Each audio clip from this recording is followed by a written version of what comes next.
নমস্কার, আমি অভিজিৎ রায়, civil engineer.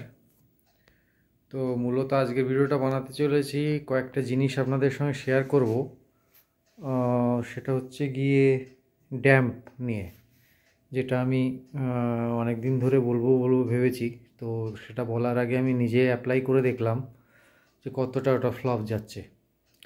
জানি না, এটা আমি অ্যাপ্লাই করে দেখেছি, তার এক্সপিরিয়েন্স থেকে আপনাদের সঙ্গে শেয়ার করছি। যাদের পুরনো বাড়ি আছে, একতলা বাড়ি ড্যাম্প হয়ে যাচ্ছে, তো এখন নতুন নতুন অনেক রকম ট্রিটমেন্ট বেরিয়েছে, বিভিন্ন রকম কোম্পানি, যেমন এশিয়ান পেইন্ট বলুন, নেরোলাক্স বলুন, বার্জার বলুন, আরও অনেক রকম কোম্পানি রয়েছে, সিকা আছে, বিড়লা আছে। তারা এখন বলছে যে প্লাস্টারের ড্যাম্প লক, বিভিন্ন রকম ড্যাম্প লক বের করেছে।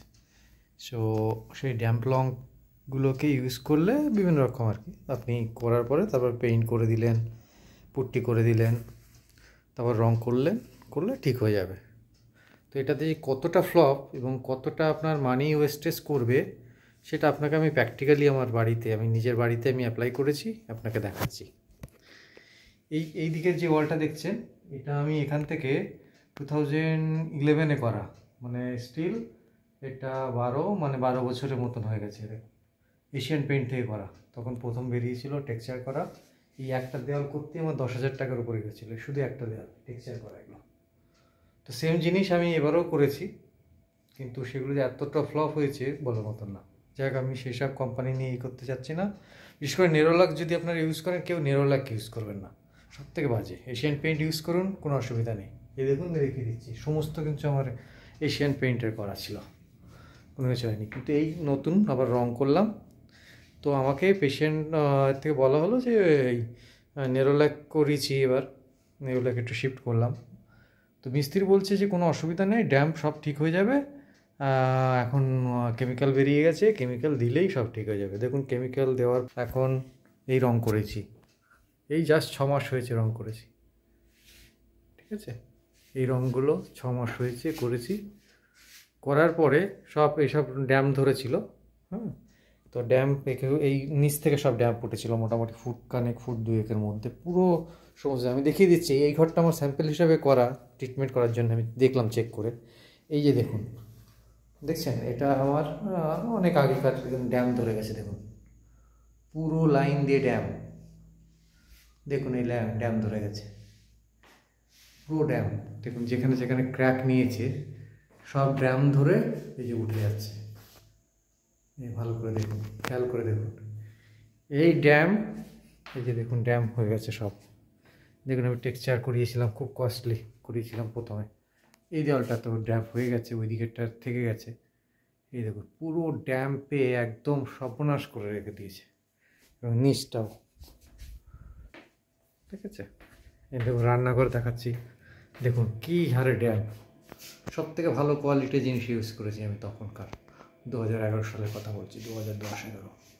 তারপরেও দেখুন, আমি ইঞ্জিনিয়ার হয়ে বলছি, আমি নিজে এগুলো ট্রিটমেন্ট করে দেখেছি, অ্যানালাইসিস করার পরে যেটা শেয়ার করছি সেটা আপনাদের বলতে চলেছি রাইট নাও। সেটা হচ্ছে এই যে সমস্ত কেমিক্যাল ইউজ করলাম, করার পরে দেখুন এই হলো 6 মাস বাদে। দেখুন এখন, দেখুন এই যে ট্রিটমেন্ট করার পরে এই যে সমস্ত আবার শুরু হয়ে গেছে। আমি অনেক টাকা খরচা করলাম, এই কেমিক্যালগুলোর প্রচুর দাম। পুট্টি করা হলো, সমস্ত কিছু রিমুভ করে, একদম রিমুভ করে, পরিষ্কার করে, ক্লিন করে, হ্যাঁ, কেমিক্যাল লাগিয়ে সেটাকে যেমন প্রসেস করা হলো, সব করানোর পরেও এই দেখুন কীভাবে ঠেলে ঠেলে, দেখুন এই যে হাতে, এই দেখুন নতুন রং করা হয়েছে। এই মানে 4-5 মাস জাস্ট হয়েছে। দেখুন কী অবস্থা, কেউ করবে এত টাকা খরচা করে রং? তার জন্য আমি যেটা সাজেস্ট করছি, আমার সব চেষ্টা করা হয়ে গেছে। আমি ভেবেছিলাম যে এগুলো কেমিক্যাল ট্রিটমেন্ট করব, হ্যাঁ, খুব কস্টলি, কিন্তু আমি বলবো কেউ কেমিক্যাল ট্রিটমেন্ট করবেন না। কষ্ট হোক, একটু বেশি খরচা হোক, সমস্ত কিছু এই প্লাস্টার রিমুভ করুন। প্লাস্টার রিমুভ করে তারপরে আপনারা করুন। এটা কেউ এই অ্যাপ্লাই করতে যাবেন না, মিস্ত্রি বলবে, কোম্পানি বলবে, একদম যাবেন না। 2 বছর দেবে, 3 বছর দেবে, কি কারণে হয় বি প্র্যাকটিক্যাল। আমি যেটা আপনাদের পড়াশোনার লাইফ থেকে আমি বলছি এক্সপিরিয়েন্স, সেটা হচ্ছে আমাদের বাড়ি বানাতে গেলে আমরা তো সেসব করি না। কি করি না সেটা হচ্ছে ব্রিক্স। মেইন হচ্ছে এটা ব্রিক্সের জন্য হয়। ব্রিক্সের মধ্যে আমাদের তো ব্রিক্স তো এখন ভালো মাটির নয়, সমস্ত নোনা মাটি, নোনার ভিতর থাকে। এবার কি হয়, এখন ব্রিকগুলোকে রেড করার জন্যে ইউরিয়া ইউজ করা হয়। তাতে কী হয় দেখবেন, অত অল্পতেই দেখবেন শাইন রেড কালার, দেখে মনে হয় যে ও বাহ কত সুন্দর ইট।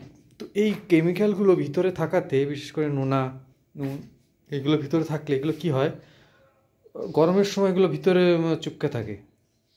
তারপরে বৃষ্টি হলো, ভিতরে জল খেলো, খেয়ে ওরা একটু বাইরের দিকে মানে আসার চেষ্টা করে। ঠান্ডা হলো, এবার জলটা যখনই বেরোতে চায় ওরা তখন বাইরের দিকে এক্সপোজ করে।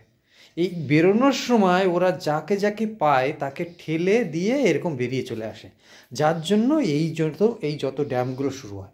এটাই হচ্ছে মেইন কারণ।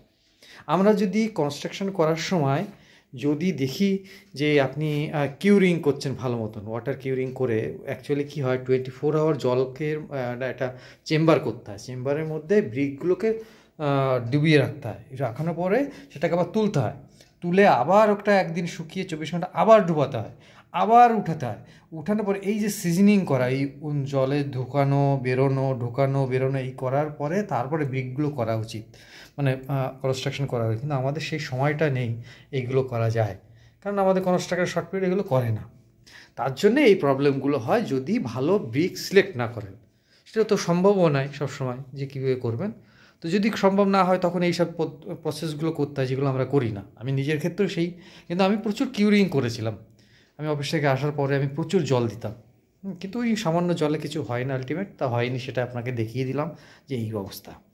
তো আমার বক্তব্য হচ্ছে, আপনারা যদি এরকম প্রবলেম হয় তাহলে সমস্ত প্লাস্টার রিমুভ করুন। তাহলে কী হবে, এই করবেন কখন সেটাও একটা নিয়ম। সেটা হচ্ছে এই টাইমটা, এই যে যখন এই মানে শীত শুরু হচ্ছে, শীত হবে আর মানে জানুয়ারি ফেব্রুয়ারির মধ্যে, মানে জানুয়ারির মধ্যে দেখবেন সমস্ত ড্যাম এই টাইমে বেরোবে সব। শুধু নট এরকম সময়, শুধু দেখবেন কাঠের মধ্যে দিয়ে বেরোচ্ছে অনেক সময়। ওয়ার্ড্রপ ট্রাপে দিয়ে দেখুন, আমি দেখিয়ে দিচ্ছি আপনাকে কী হারে। দেখুন আমার এই ওয়ার্ড্রপ বানানো আছে, এই ওয়ার্ড্রপ পর্যন্ত সাদা সাদা হয়ে যাচ্ছে। তার মানে কি, এটা বোঝা যাচ্ছে এটা কিন্তু অন্য সময় না, এই টাইমটায়। তার মানে এই টাইমে ওগুলো কিন্তু সব বেরিয়ে যাবে। আবার যখন নেক্সট সিজন আসবে এগুলো আবার ভিতরে ঢুকে যাবে।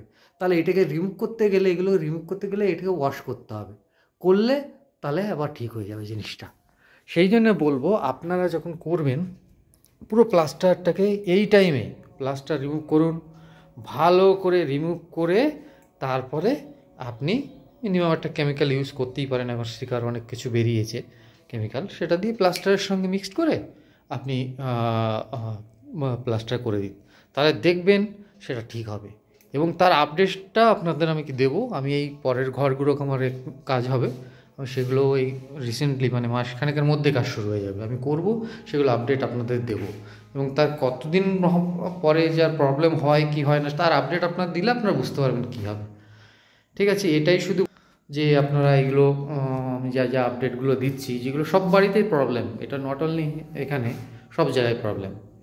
হ্যাঁ, আমি যেমন বাইরের দিকে খুব প্রবলেম হচ্ছিল, আমি বাইরের দিকের নিচটা মানে গ্রাউন্ড ফ্লোরের কথা বলছি, আমি গ্রাউন্ড ফ্লোরের নিচটা পুরো যেখান থেকে মানে জলটা ওঠে সেই লেভেলে আর একটু জানলার নিচ অবধি আমি ওটাকে টাইলস করে দিয়েছি পুরো সাইডে।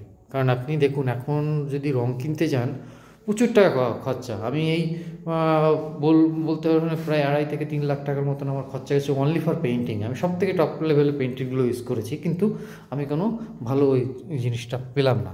তারপরে আমি এই আপনার ইউজ করে দিলাম, টাইলস বসিয়ে দিয়েছি, কম দামে টাইলস বসিয়েছি। বসানোর পরে এবার আশা করছি ঠিক হবে, দেখা যাক, ওটাও একটা পরে বোঝা যাবে। তো এটাই বলার ছিল। নমস্কার, থ্যাংক ইউ, ভালো থাকবেন সবাই।